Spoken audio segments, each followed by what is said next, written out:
All right, a leaked roadmap charting the path out of Victoria's lockdown has been dismissed as out of date and unreliable by Premier Daniel Andrews as cases hit double digits for the first time this week. And Victoria Police have defended a decision to detain a pregnant woman accused of encouraging an anti-lockdown protest. Joining me now, Victorian Liberal MP Tim Wilson. Tim, great to see you tonight.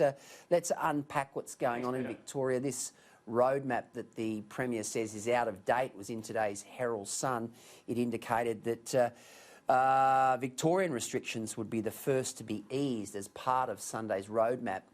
What are your thoughts? Well, I think it's extremely disappointing that he's outlining a roadmap that says there'll be at least another 2 weeks of the hard lockdown stage 4. And I think what people want more than anything else is clarity and certainty, particularly in small business. I know when the stage 4 measures came in, we had a huge volume of questions because there were inconsistencies, there wasn't clarity about how different things were, and so people couldn't make basic decisions about hiring staff, restocking their business, etc.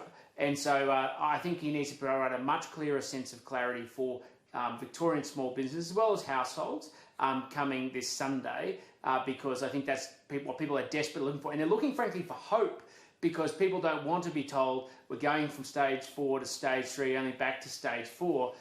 They want to know that there's a real road ahead.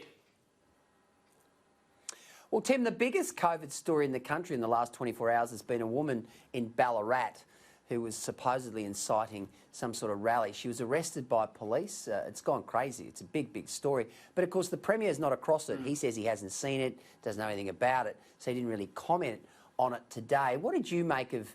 Many people are suggesting that it was probably a little bit over the top by Victorian police. Well, I think the Premier is being completely selective. I'm absolutely sure he's aware of it. I'm absolutely sure his media advisor said, oh, you do realise there's this viral video that has gone global, so not just in Australian media. It's in the BBC, it's on Russia Today, it's on media outlets everywhere in the world. The idea that the Premier wouldn't be aware of it is frankly farcical. He would have been aware of it. He would have been aware of the fact that it was the police. They were being heavy-handed. She obviously posted something about protest, and that the argument is that was an incitement to protest. But I've got to say, I just find it all hypocritical by the state government. I mean, don't misunderstand. I believe people should follow the law. That doesn't mean the law can be wrong. It can be, but people should follow the law.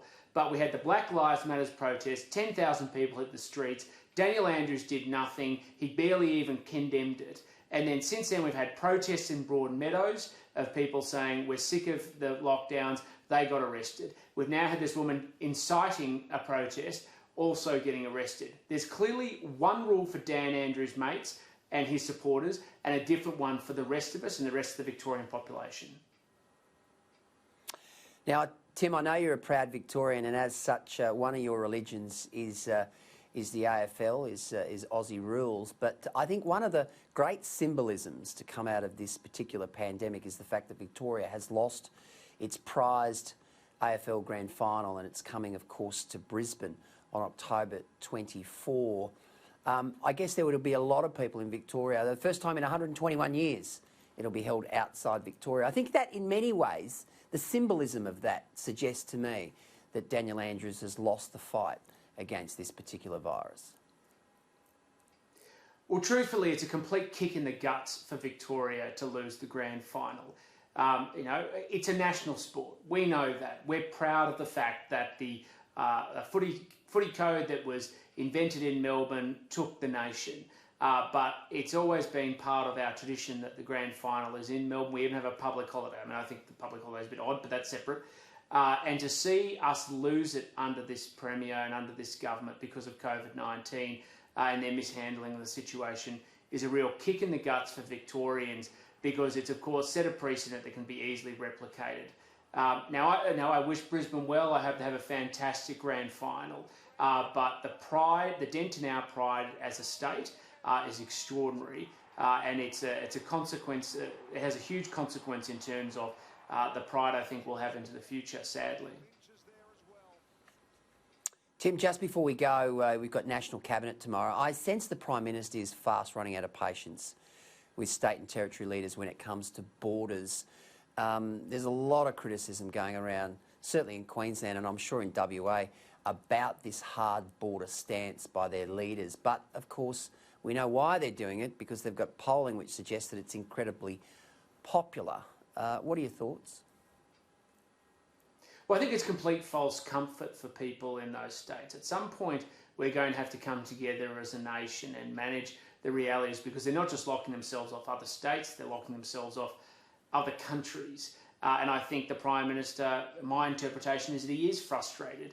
As a country, we have to find a way to come together. And believe it or not, we got some, I guess, almost bizarre support in the past 48 hours from Paul Keating, who made the argument that if you want to have a nation, a national economy, and a sense of purpose and unity for the nation, a retreat to nativism, which is what we're seeing from some of the state premiers because it's deemed to be popular, is not something that should be congratulated. It's also not something that's not sustainable. And this is the most important thing about every measure we take with COVID-19, is that they need to be sustainable, because while we hope there's a vaccine, we can't guarantee it. And so we have to set up measures and processes that will be sustainable into the future, well beyond the next few months.